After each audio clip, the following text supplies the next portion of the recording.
La enfermedad de Addison también es conocida como insuficiencia suprarrenal primaria. Es causada por la destrucción de la corteza suprarrenal en el 80% de los casos. Esto se debe a una destrucción autoinmune, pero en los países en vía de desarrollo la tuberculosis es una causa común. La destrucción de la corteza suprarrenal resulta en una deficiencia de las hormonas esteroideas que produce, llevándonos a diferentes síntomas clínicos. Antes de ver estos síntomas clínicos, veamos primero lo que es la anatomía funcional de la glándula suprarrenal. Esta es una mirada más cercana de una glándula suprarrenal. Estas son, o se conocen como glándulas suprarrenales debido a su posición justo por encima de los riñones.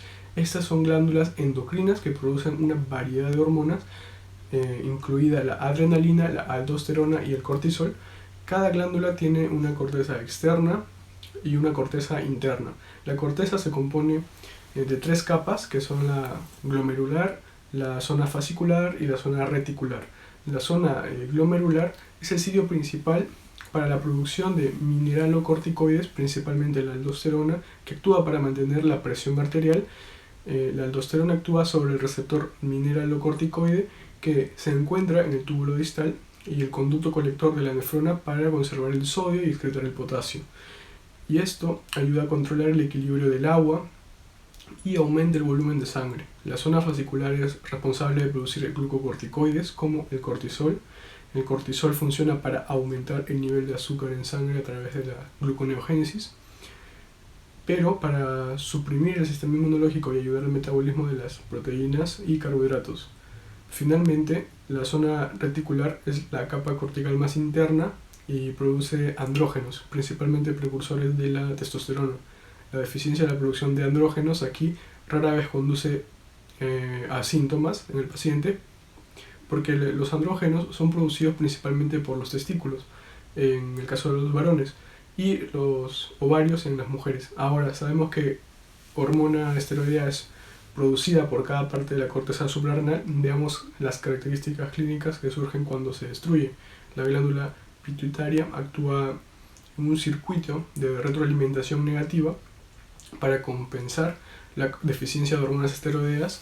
Al sobresecretar ACTH, comparte la misma molécula precursora como la hormona estimulante de melanocitos que aumenta la secreción. Hay un aumento de la melanina en la síntesis del ACTH y conduce a la característica pigmentación bronceada en la piel en una enfermedad de Addison, ¿no? La hiperpigmentación de la piel y mucosas en los pacientes con enfermedad de Addison también puede experimentar pérdidas de peso como resultado de una deficiencia del cortisol y la disminución de una movilización proteica. También en deficiencia de aldosterona provoca un aumento de la pérdida de sodio por la orina que conduce a una deshidratación en el paciente. Una disminución de la presión arterial, conocida como hipotensión arterial, y una retención de potasio. Los pacientes también van a sufrir de hipoglucemias debido a una deficiencia del cortisol que causa una disminución de la gluconeogénesis. Pueden surgir síntomas generalizados como la astenia, caracterizada como fatiga, bajo estado de ánimo y debilidad generalizada. La astenia es una fatiga tanto psíquica como física y es agravada en momentos de estrés. También puede haber náuseas, vómitos, dolor, taquicardia y pulso débil.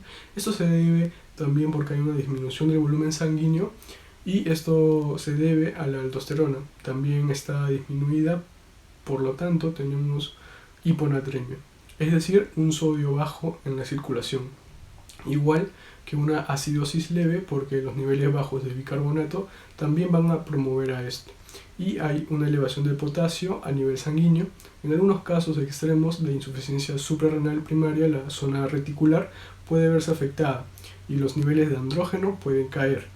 Esta disminución no afecta a hombres tanto porque recordemos que los testículos son la principal fuente de andrógenos masculinos. Sin embargo, en la mujer hay una disminución del vello axilar y del vello púbico por ausencia de andrógenos suprarrenales, y también hay una alteración en la menstruación, las cuales pueden ser espaciadas o disminuidas en cantidades y puede llevar también a una amenorrea, así como también una disminución del deseo sexual o líbido, y hay cambios en la personalidad en donde podemos notar inquietud. También podemos notar sus sentidos de la percepción están muy sensoriales. Entonces Todo lo que tenga que ver con el gusto, el olfato, la audición, están muy agudizados. A menudo la progresión lenta y crónica de estos síntomas de la insuficiencia suprarrenal primaria se pasan por alto o son ignorados hasta que un importante factor estresante como una grave lesión, una cirugía o una afección de repente hace que los síntomas se conviertan en algo realmente grave. En otras palabras, el cuerpo tiene un repentino aumento de la necesidad de la aldosterona y cortisol y la defectuosa corteza suprarrenal simplemente no puede ejercer su función. Esto se conoce como una crisis addisoniana, es decir, es una agravación de toda la sintomatología que hemos mencionado ante una respuesta nula de las hormonas cortico-suprarrenales ante el estrés físico y mental, y por lo general ocurre cuando la mayor parte de la zona glomerular y la zona fascicular se destruyen. Puede causar un dolor repentino en la espalda baja, en el abdomen, piernas con vómitos severos y diarrea, seguida de una deshidratación, una baja de la presión arterial y una pérdida de la conciencia. Si no se trata esto, una crisis addisoniana puede ser fatal. Las crisis addisonianas también pueden surgir del síndrome de Waterhouse-Friderichsen, que es cuando se aumenta repentinamente la presión sanguínea, hace que los vasos sanguíneos de la corteza suprarrenal se rompan, llenando las glándulas suprarrenales con sangre y causando un isquemia tisular, y la insuficiencia de la glándula suprarrenal, la insuficiencia suprarrenal primaria, puede diagnosticarse con una prueba de estimulación de la hormona adrenocorticotrópica. Durante la prueba se le da una pequeña cantidad de hormona adrenocorticotrópica sintética y la cantidad de cortisol y aldosterona producidas en respuesta se mide, lo que ayuda a conocer que también las glándulas suprarrenales están trabajando. En pacientes con la enfermedad de Addison vamos a encontrar que el cortisol plasmático va a estar disminuido y aunque se estimule con ACTH, no va a aumentar. Se va a quedar bajo. Los niveles séricos de sodio y de cloro y bicarbonato van a estar disminuidos y el potasio va a estar elevado. El tratamiento para la enfermedad de Addison implica el reemplazo de por vida del cortisol en forma de tabletas de hidrocortisona y aldosterona en forma de tabletas de fludrocortisona. Cuando tenemos a un paciente con sospecha de enfermedad de Addison, los signos y síntomas clínicos más importantes a descartar son la astenia, que va a ser el síntoma principal de la paciente.